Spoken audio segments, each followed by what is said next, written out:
There's a conversation you've been rehearsing in your head for months, maybe years. You know exactly what you'd say if they finally admitted what they did. Carl Jung had a warning about that rehearsal. Not a gentle suggestion, a warning. The waiting itself is what's destroying you. Most people who hurt you aren't lying awake replaying it. They've moved on. You're the only one still sitting in that courtroom. About 80% of people who took you for granted won't even notice when you pull back. That number should change something in you. Jung called it the unconscious running your life. You think you're waiting for justice. You're actually handing someone else the control. Until you make the unconscious conscious, Jung wrote, it will direct your life and you will call it fate. That's not poetry. That's a diagnosis. The apology you're waiting for feels like a key. Like once you have it, the door finally opens and you can breathe again. But the door was never theirs to open. That's the part nobody tells you when you're deep inside the waiting. Some people genuinely don't believe they did anything wrong. Others know exactly what they did and have decided their pride costs less than your peace. Fear of vulnerability, emotional immaturity, a story they've told themselves so many times it calcified into truth. The reasons are real. They don't make it okay. Jung spent decades watching what happens when people suppress anger instead of processing it. The pattern was consistent and it wasn't pretty. Suppressed anger doesn't dissolve. It goes underground and starts renovating the place.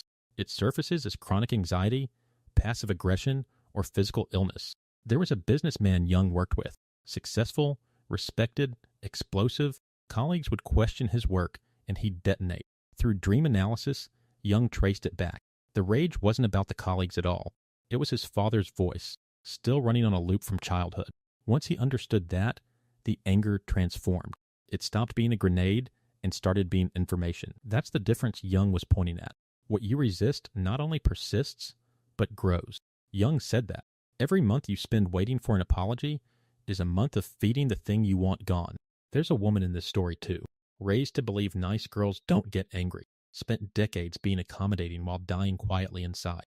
When she finally stopped suppressing it and reclaimed her anger as something legitimate, her relationships didn't fall apart. They got better because she stopped performing peace she didn't have. She showed up as herself. People can feel the difference between real and managed. Holding resentment doesn't reach the person who hurt you. It doesn't rewrite what happened. It transfers a burden onto your shoulders that was never yours to carry. The Jewish tradition around Yom Kippur actually addresses this directly. You are not obligated to forgive someone who never asks for it. But Rabbi Rebecca Einstein Shore put it plainly. Waiting for acknowledgement that never comes shackles you to the past. The onus stays on them. Your freedom doesn't. Forgiveness, in this framework, isn't a feeling. It's a decision. You don't wait until you feel like it. You decide you're done being held. I release you from my anger, not because you deserve it, but because I deserve peace. That's not weakness. That's the hardest kind of strength. Your body keeps score too. Chronic resentment is linked to elevated cortisol, high blood pressure, and a weakened immune system. The grudge has a physical address. People who practice forgiveness, not for the other person, but for themselves, show lower anxiety, better sleep, and measurably improved cardiovascular health. Jung's shadow work asks one uncomfortable question. What did this relationship reveal about you? Not to blame you, to free you. The woman who spent years imagining the apology, replaying the exact words, the exact tone, described the turning point as sitting on the edge of her bed, crying. She realized the closure she was waiting for was never theirs to give. She stopped letting their silence write her story. I am not what happened to me, Jung said. I am what I choose to become. The apology isn't coming. Your life, though, that's still yours. Time doesn't heal wounds on its own. That's one of the most repeated lies in grief culture. Unprocessed pain doesn't age out. It just gets quieter and meaner. Jung was specific about this. He didn't say time heals. He said consciousness heals. There's a significant difference between the two. The physician Jung documented, the one whose children feared him, had decades of time. What he didn't have was understanding.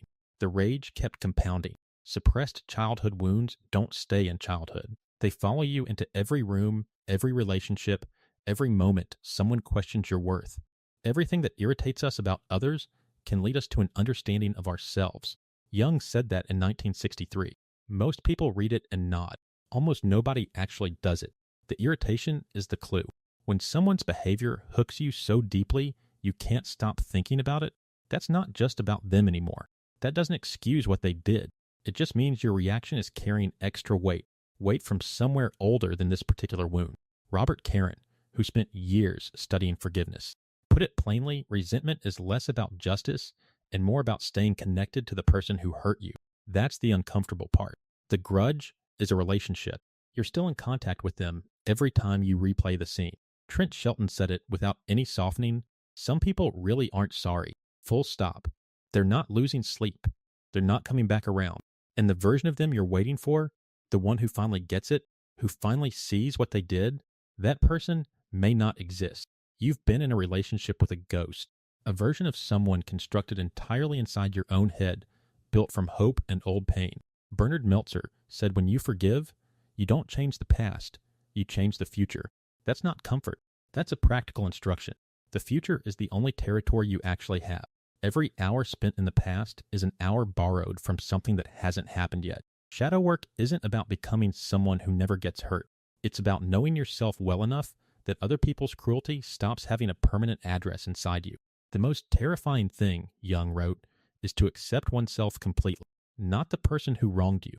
Yourself, that's where the real work lives. Self-compassion isn't softness. The person who forgives others freely but starves themselves of the same grace, that rigidity leaks into everything they touch.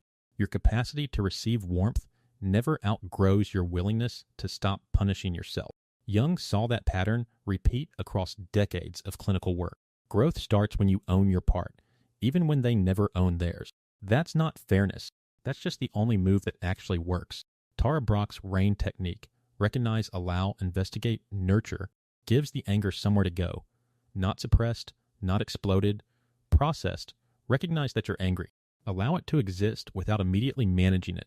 Investigate where it actually comes from. Then nurture the part that got hurt. That sequence takes maybe 10 minutes. Most people spend 10 years doing everything except that. The Robert Enright Institute has tracked forgiveness interventions across multiple populations. The consistent finding, people who forgive report higher self-esteem, not lower. Holding on to grudges, a subtle poison, erodes your capacity for present joy and future growth, trapping you in a cycle of past pain. Desmond Tutu, who built an entire national reconciliation process on this principle, was clear. Forgiveness is not pretending it didn't happen. It's refusing to be defined by it. The pain was real. What happened mattered. Those two things can be completely true, and you can still choose not to carry it forward. Closure isn't a feeling that arrives. It's a decision that you make, usually more than once, on the days when the old anger comes back around. Some mornings, it's easy. Some mornings, you have to make the decision again from scratch. That's not failure. That's just what the work actually looks like. The apology would have been nice. You deserved it. And your life doesn't require it to move. Those three things can all be true at once. You're not waiting anymore. You're building. That's a different posture entirely. And the body knows the difference before the mind catches up. The anger doesn't just live in your head. It lives in your jaw, your shoulders, the way you flinch when a certain name appears on your phone. That physical holding is the body doing what the mind refuses to finish. It's keeping the file open because nobody officially closed the case. Hannah Arendt wrote that forgiveness is the only human action that doesn't simply react to what came before. Every other response is just the wound talking back. That's a strange kind of freedom when you first hear it. You're not excusing anything. You're just refusing to let the past be the only author in the room. There's a specific kind of exhaustion that comes from carrying a story where you're permanently the wronged party. It's righteous and it's real, and it will hollow you out. Being right about what happened to you is not the same as being free from it. Those two things feel identical from the inside. They aren't. The neuroscience on this is blunt. Rumination activates the same stress pathways as the original event. Your nervous system cannot tell the difference between memory and present danger. Every replay is another dose. You're not remembering what happened, you're re-experiencing it. The body doesn't know you're just thinking. That's why the work isn't optional, not for their sake, because you are literally re-injuring yourself on a schedule they don't even know about. Edward Tick, who spent decades working with combat veterans, found the same pattern in civilian trauma. The wound stays open when the story stays unfinished. Finishing the story doesn't mean writing a happy ending. It means writing an ending, any ending, one where you are no longer suspended mid-sentence. Some people find that ending through a letter they never send. The act of writing it, naming what happened, naming how it felt, does the work the conversation never could. Others find it through a single honest conversation with themselves, not rehearsed, not performed, just sitting with the actual feeling instead of the argument around it. The method matters less than the honesty. What breaks the loop isn't the technique, it's the moment you stop negotiating with the pain and actually feel it. Jung called this the transcendent function, the psyche's ability to move beyond a stuck position when both sides of a conflict are finally acknowledged, not suppressed, not exploded. Acknowledged. That one word is doing more work in your healing than any apology ever could have. The people who hurt you were almost certainly hurt before you. That doesn't make what they did acceptable. It makes it explainable. An explanation is where compassion starts. Compassion for them isn't a betrayal of yourself. It's actually the moment you stop needing them to be a monster in order to justify your pain. Your pain didn't require a monster. It required a person who failed you. Those are different things, and the difference matters for how you move. The Japanese call that kintsugi, the art of repairing with gold, treating the fracture as part of the object's history rather than its shame. You are not less because of what broke you. The break is just part of the record now. What you do with it is still entirely yours. There's a quiet shift that happens when you genuinely stop waiting, not performing peace, actually arriving at it. People around you notice before you do. The conversations get easier. The sleep gets deeper. The old name stops landing like a stone in your chest every time someone mentions it. That's not forgetting. That's integration. The event becomes something that happened to you, rather than something that is still happening to you. Jung's entire life work pointed here, not to a self without wounds, but to a self that has metabolized them. That's the only wholeness that's actually available. The apology was never going to give you that. Even if it had come, perfectly worded, on exactly the right day, it couldn't reach the place that actually needed healing. Only you could reach that place. That's the part that feels unfair. It is unfair, and it's still true. The work was always yours to do, not because you caused the harm, but because you're the only one who lives inside the life that got damaged. And that life, the one still ahead of you, hasn't been written yet.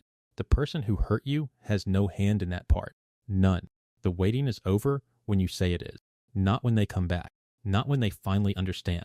When you decide the story has a next chapter, there's a version of healing nobody warned you about. It doesn't feel like relief at first. It feels like grief, mourning the apology you finally stopped expecting. That grief is real. You're not mourning the person. You're mourning the version of events where they showed up differently. That's a specific kind of loss. Jung noticed that the people who healed fastest weren't the ones who felt least. They were the ones who let themselves feel it completely, without turning it into a case to argue. Feeling it fully and holding it forever are not the same thing.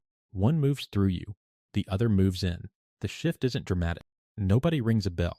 One day you realize you went 3 hours without replaying it, then a whole morning. Then a Tuesday passes without their name in it. That's not indifference. That's recovery. The difference is that indifference never cared. Recovery cared deeply and chose to put it down anyway. Viktor Frankl, who survived things most people can't fathom, wrote that the last human freedom is choosing your response to any given circumstance. The wound happened. The response is still yours. That's not toxic positivity. Frankl wasn't suggesting you smile through it. He was saying the story doesn't end where they left you. The people who wronged you wrote one chapter, a bad one, but they don't hold the pen for what comes next. They never did. Anger, when it's finally processed, doesn't disappear. It converts. It becomes clarity about what you will and won't accept going forward.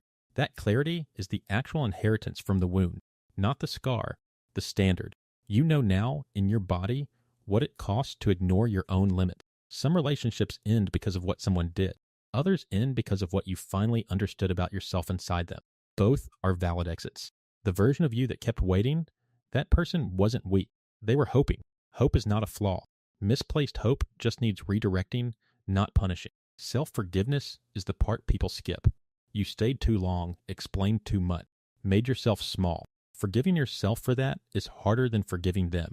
Jung was direct about this. You cannot integrate what you refuse to acknowledge. That applies to your own choices inside the wound, not just theirs. The question worth sitting with, not forever, just once, honestly, is what you learned about your own needs from the whole thing. That answer belongs only to you. Needs aren't weaknesses. They're information. The relationship that hurt you probably also showed you something you'd been quietly starving for without naming it. Name it now, not to them, to yourself. That naming is what stops you from walking into the same dynamic wearing a different face. The pattern repeats until the lesson lands. That's not punishment. That's just how the psyche works. It keeps presenting the same exam until you pass it. You've done enough replaying. The exam isn't about them anymore. It's about whether you trust yourself enough to choose differently next time. Trust in yourself, once broken by someone else's betrayal, rebuilds slowly, not through declaration, through small decisions that you actually keep. Every boundary you hold, every time you don't explain yourself to someone who's already proven they won't hear it, that's a deposit. The account fills. The person you're becoming on the other side of this isn't harder. They're clearer. There's a difference. And people who know you will feel it. The apology would have been a shortcut, a nice one. But shortcuts in healing tend to skip the part where you actually change. You didn't get the shortcut. You got the work. And the work, as unfair as it was to assign to you, made you someone the apology never could have. That's not consolation. That's just what happened. Jung's warning was never really about them. It was about you, about what you lose when you outsource your healing to someone who is never going to deliver it. You had the combination the whole time. That's the part that stings. It's also the part that means you're not waiting on anyone. The story you tell about what happened is the story you live inside. Change the narrator's relationship to the wound, and the whole story shifts. You are not the wound. You are not the waiting. You are what showed up every day while carrying both. And that person deserves the life ahead of them. If this reached something in you, share it with someone still waiting. And subscribe. There's more where this came from. For anyone still doing the work.